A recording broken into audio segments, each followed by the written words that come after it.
Ada orang yang punya pikiran, lalu pikiran yang ada di dalam kepalanya itu dijadikannya sebagai landasan dalam hidup.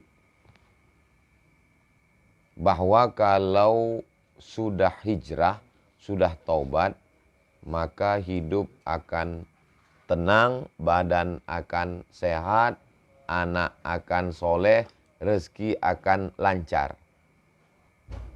Pertama, pemikiran itu hanya sekedar titik-titik aja. Titik, titik, titik. Bahwa nanti kalau sudah hijrah, badan sehat, rezeki lancar, anak, keluarga akur, kemudian semua baik-baik saja. Lalu kemudian, lintasan yang ada dalam pikiran itu menjadi kuat, menjadi baku, menjadi landasan. Bahwa nanti kalau sudah hijrah, sudah tobat, sudah ngaji, anak, keluarga akan baik-baik saja, rezeki akan lancar, badan akan sehat. Nah, setelah hijrah, tobat, ngaji, sholat, puasa sunat, sakit pun mulai datang, rezeki pun mulai agak macet-macet. Tidak sesuai dengan keinginan di awal tadi, lalu kemudian mulailah berbisik dalam hati, kalau begitu agama ini tidak benar. Padahal landasan awalnya tadi bukan berdasarkan pengajian atau ajaran agama, tapi hanya sebuah pemikiran. Lalu ketika terjadi tidak sesuai dengan keinginan, menyalahkan Allah, menyalahkan ustadz, menyalahkan Nabi Muhammad, menyalahkan hijrah, menyalahkan semuanya. Inilah yang disebut dengan bertuhan dengan hawa nafsu. Jadi, kalau ada orang yang salah sebelum hijrah, minum khamar, salah. Berjudi, salah. Berzina, salah. Sabu-sabu, salah. Narkoba, itu salah. Ada kesalahan yang paling mengerikan. Kesalahan pemikiran setelah berhijrah. Dan yang paling mengerikan, orang yang minum khamar tahu dia itu salah. Orang yang berjudi tahu dia itu salah. Orang yang berzina tahu dia itu salah. Artis-artis yang membuka aurat, yang bicara aib orang lain, ada spesialis aib, ada spesialis zina, ada spesialis khamar.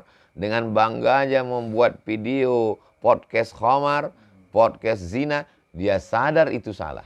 Tapi nantilah kalau setelah uang ini agak banyak, udah agak tua baru taubat. Tapi ada yang paling mengerikan. Orang yang sudah taubat, membuat satu pemikiran, dan dia tidak sadar bahwa itu salah. Itulah perlunya kita nanya kepada orang yang alim, berilmu, kiai, habib, apakah pikiran saya ini benar atau salah? Supaya jangan sampai kita membentuk satu pemikiran, lalu menjadikannya sebagai sebuah landasan, akhirnya menjadi sebuah dogma, doktrin agama yang tak terbantahkan. Bicara tentang masalah sakit, Nabi Ayub pun sakit. Bicara tentang masalah keluarga, Nabi Nuh pun istrinya durhaka dan anaknya durhaka. Bicara masalah rezeki, bagaimana sulitnya Nabi Muhammad SAW, bagaimana sulitnya Nabi Ayub, bagaimana sulitnya Nabi Nuh, bagaimana sulitnya Nabi Musa. Sesungguhnya dalam cerita kisah nabi-nabi itu Allah ingin mengatakan bahwa kalau kau dekat dengan aku, sakit, sulit, susah tetap ada. Jadi makna sesungguhnya hidup adalah wa ma khalaqatul jinna wal insa illa liya'budun. Ibadah. Ketika sakit, sakit itu pun ibadah. Ketika sedang morat-marit itu pun kalau karena Allah maka dia menjadi ibadah. Jangan kita pahami bahwa yang namanya ibadah itu hanya sholat tahajud, sholat witir, sholat duha. Yang namanya ibadah itu hanya baca Quran, baca tabarak, baca yasin, baca fatihah, banyak sholawat. Itulah ibadah. Tidak. Orang yang sakit pun ibadah.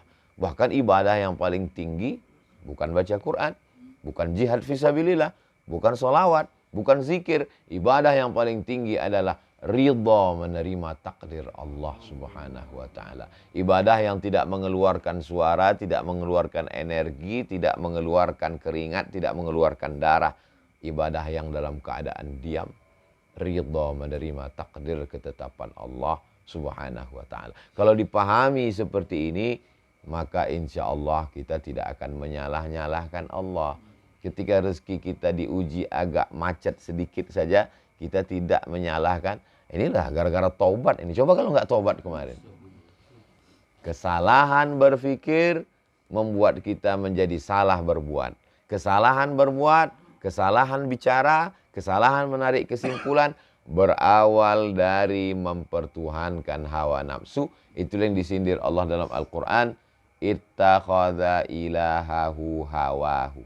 Ittakhadha menjadikan. Ilahahu Tuhannya. Hawahu hawa nafsunya dijadikan sebagai Tuhan. Faksusil qasoso. Ceritakan tentang kisah-kisah itu.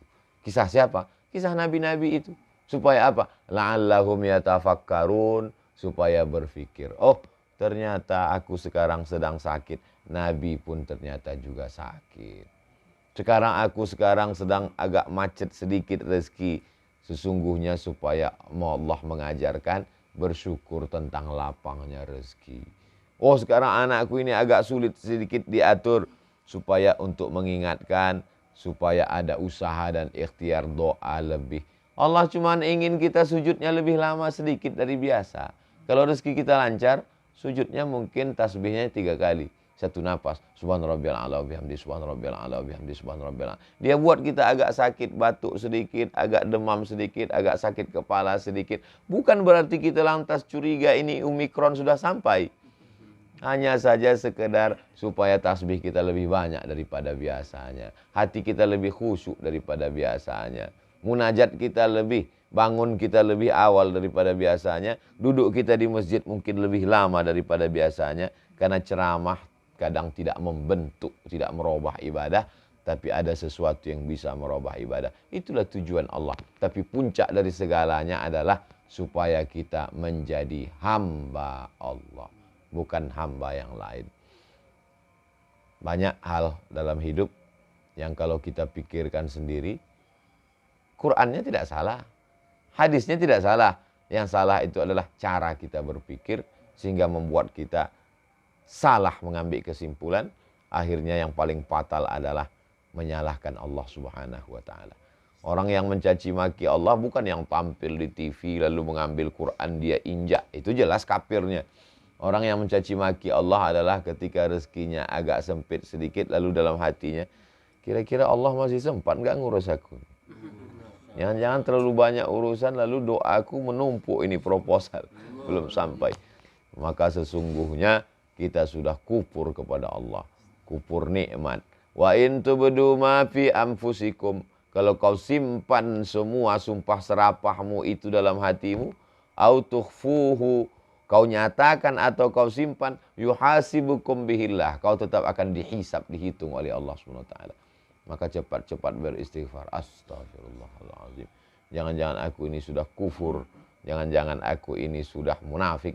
Jangan-jangan aku ini sudah memaki-maki Allah Subhanahu wa taala. Tidak ada ridha kita kepada Allah Subhanahu wa taala. Maqam level yang paling tinggi adalah maqam ridha, menerima ketetapan Allah, tapi tetap ada usaha dan ikhtiar. Tidak ada yang sulit bagi Allah Subhanahu wa taala.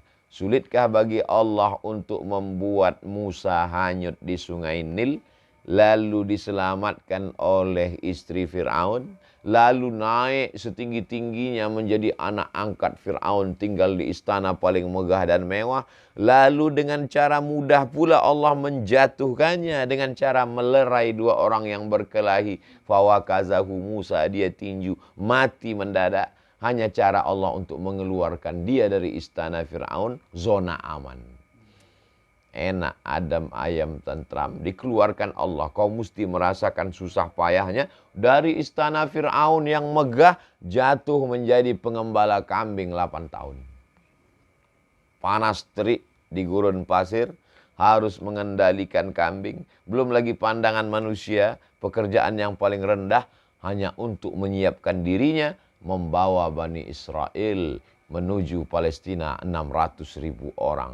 Untuk menerima wahyu yang kuat, yang besar, yang kokoh. Allah ingin mengajaknya berbicara di Bukit Tursina. Perputaran nasib ini tak sama di antara kita. Pak Haji, jamaah, sahabat, ustadz sendiri. Setiap orang punya nasib yang berbeda seperti cap jempol yang tak sama. Perjalanan hidupnya bagaimana, jodohnya bagaimana, karirnya bagaimana, rezekinya bagaimana, terombang-ambing. Semua takdir Allah Subhanahu wa taala. Lalu apa yang membedakan orang beragama dengan yang tidak? Apa beda orang zikir dengan yang tidak? Apa beda orang banyak solawat dengan tidak? Mudah dan cepat dia mengembalikannya kepada Allah. Kalau dia berhasil, cepat dia mengkonekkannya kepada Allah. Begitu juga kalau dia gagal, cepat juga dia mengembalikannya kepada Allah sehingga datang ketenangan ke dalam hati. Cepat mulutnya berkata, la haula wala quwata illa billah. Dan kalau dipuji orang, cepat juga dia mengatakan, ini kebun Pak Haji, ini hotel Pak Haji, ini mobil Pak Haji. Itu hanya cuma titipan Allah. La haula wala quwata illa billah. Kadang tak seimbang antara dapat nikmat dengan dapat ujian. Walaupun yang dikatakan nikmat itu pun sebenarnya ujian juga. Tak seimbang terkadang cepatnya kita mengembalikannya kepada Allah antara nikmat yang enak, ujian yang enak dengan ujian yang tidak enak. Wa balawnahum bil hasanat wasayyiat. Kami uji mereka dengan yang enak-enak, dengan yang tidak enak-enak. Tapi kalau yang dapat enak langsung alhamdulillah. Tapi begitu dapat yang tak enak, lama prosesnya. Ada delaynya dulu beberapa detik. Jadi sesungguhnya beda udah ngaji dengan nggak ngaji, beda udah tahajud dengan tidak tahajud, beda udah taubat dengan tidak taubat. Tak ada delaynya antara dapat nikmat dengan dapat yang kurang nikmat. Sama-sama cepat mengembalikannya kepada Allah. Tidak ada delaynya antara syukur dengan sabar. Sama-sama cepat baliknya kepada Allah. Kalau masih ada delay, saat dapat nikmat cepat, alhamdulillah. Tapi saat dapat ujian agak lambat, innalillah. Berarti belum seimbang lagi antara pujian dengan cacian. Kalau sudah lama, sudah sama rasanya antara pujian dengan cacian, sudah sama rasanya antara disambut orang dengan disepelekan orang, barulah sampai pada puncak kedekatan dengan Allah Subhanahu wa taala. Ustadz Somad udah sampai ke level itu, baru menuju proses. Kadang kalau disambut orang, bahagianya. Pas disepelekan orang, datang rasa di dalam. Kenapa? Bangkit emosi, bangkit rasa ingin mengatakan, gak tahu kamu, gak kenal kamu dengan saya. Kamu sepele. Nah, di saat itu mulai sadar, hei Abdul Somad, ternyata kau hanya baru pandai ngomongnya saja. Untuk melakoninya, belum lagi sampai ke level itu. Itulah mengapa kalau di Pekanbaru, mudah saya untuk nelpon Pak Adil dengan Putra. Nanti kita berangkat enggak? Tapi saya usahakan, saya nyetir sendiri, saya mencari parkir sendiri, supaya yang saya sampaikan ini saya amalkan sendiri. Supaya kalau saya ke masjid, kalau saya ada urusan ngantri, muncul di dalam rasa-rasanya udah mau keceplosan nih keluar mau buka masker. Bisa nggak ini? Oh kalau begitu belum lagi. Belum sama lagi antara ketika disambut orang dengan disepelekan orang. Belum sama lagi ketika dilecehkan orang dengan ketika dimuliakan orang. Padahal yang memberikan itu adalah Allah yang sama. Yang membuat orang berkumpul ramai menyambut engkau, hai Abdul Somad. Dan yang membuat engkau disepelekan, diremehkan orang adalah Allah yang sama. Yang mengirimkan manusia itu, yang membuat detak jantungnya, yang membuat dia respon. Ketika jumpa dengan orang, Ustadz, saya jumpa dengan Ustadz ini sudah bermimpi setiap malam ingin ketemu, akhirnya dikabulkan Allah. Yang mengirimkan orang itu Allah yang sama dengan orang yang menyepelekan. Tapi kenapa perlakuan kita berbeda? Jadi dosa bagi orang yang awam adalah minum khamar, berjudi, berzina. Tapi dosa bagi orang yang dekat dengan Allah adalah ketika tak sama perlakuannya kepada Allah. Dalam hal-hal ini adalah kajian-kajian yang khusus dan halus. Kalau ditonton oleh orang yang mau taubat, bisa jadi dia tak jadi taubat. Karena dia menganggap, jelimet sekali Islam itu, ribet sekali. Ternyata Ustadz Somad tidak sama kajiannya antara ketika tablik akbar dengan ketika, karena memang audiensnya berbeda. Karena memang makanan yang disuguhkan tak sama antara untuk bayi yang baru lahir dengan orang yang sudah lama menggunakan lisan lidah perasanya dengan itulah mengapa kajian di YouTube itu didengar oleh orang perlu diceritakan ini audiensnya kapan. Ini adalah kajian khusus, kajian subuh di tengah orang yang khusus, tapi dia akan diupload dan ditonton oleh banyak orang. Mudah-mudahan bermanfaat buat saya sendiri yang menyampaikan dan buat kita semua pada kajian subuh ini insyaallah. Aqulu qauli hadza astaghfirullah li wa lakum. Itu yang dapat saya sampaikan. Mudah-mudahan Allah mengampuni saya atas segala silap dan salah. Barakallahu fikum, jazakumullah khairan. Wassalamualaikum warahmatullahi wabarakatuh.